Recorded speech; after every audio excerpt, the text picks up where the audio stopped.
gis nga dégg nga li ma njëkk a jël teg ko.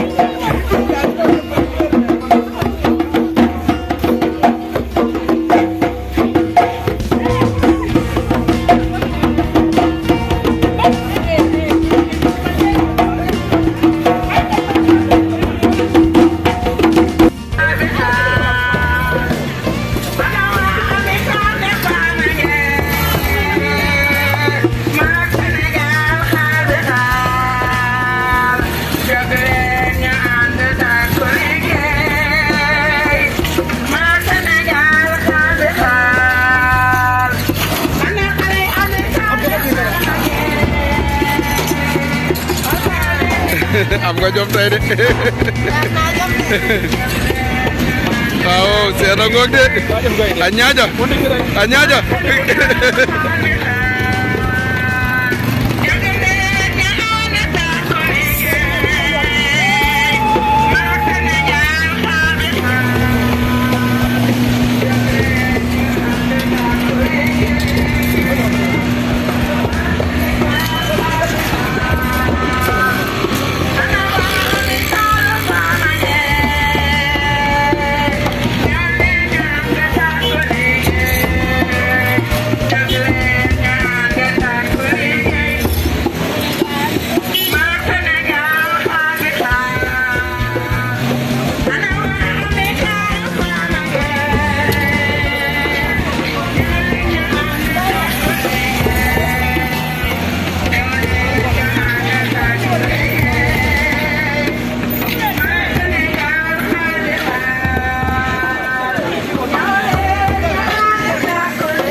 Ça c'est flou.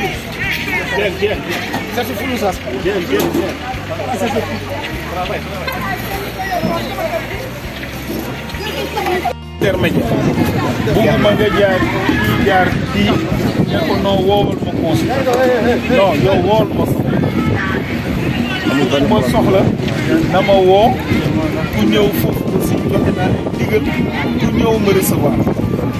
waaw parce que ñun ñëpp benn voilà bu am lu muy wax aussi bu ko neexee bu ñëw di wax li may wax booy man moom maa leen mag tuuti mais seen génération noo ñëwee rek ma jàppe noonu waaw boo ñëwee nekk booy réseaux sociaux ma nekk réseaux sociaux waaw boo ñëwee nag nekk booy bu correct waxtaan nice vraiment ñu baax ñoo fi nekk waaw voilà waaw vraiment programme en tout cas daal maa ngi leen di xaar bu leen bu leen ci lépp fii dañuy organiser suba journée 8 mars mooy journée bi sargal bi amul ay toog di xaar ñu invité affaire du Sénégal la affaire du Afrique ñëpp na ngeen ñëw mobiliser ñëw fële saveur du sud waaw lépp loo xam ne day nekk ci kii bi ci organisation ci affaire du Sénégal waaw dinañ leen yëgal waaw information peut-être bi ba jàllul bu baax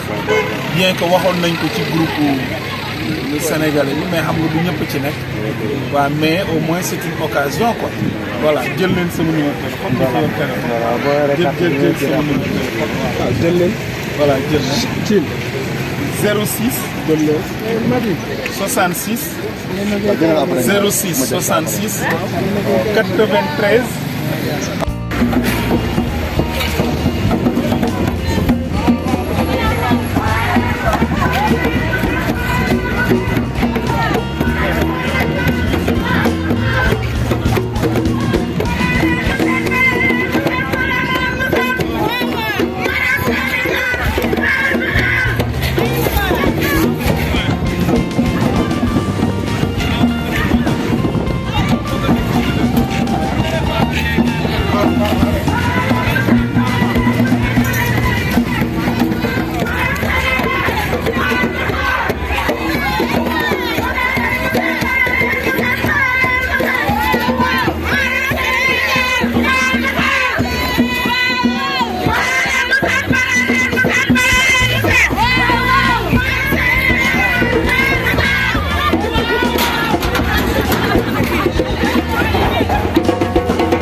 No, hay salam moom toj nañu ko.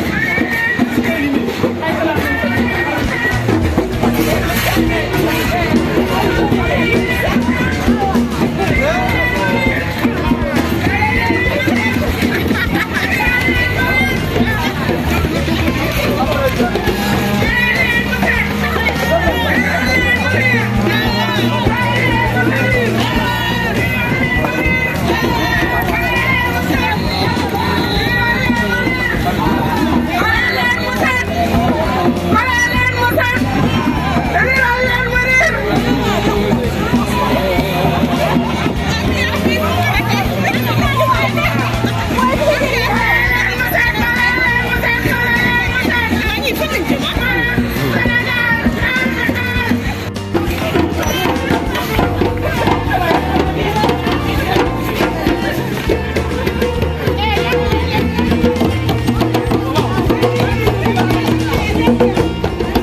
Thank you.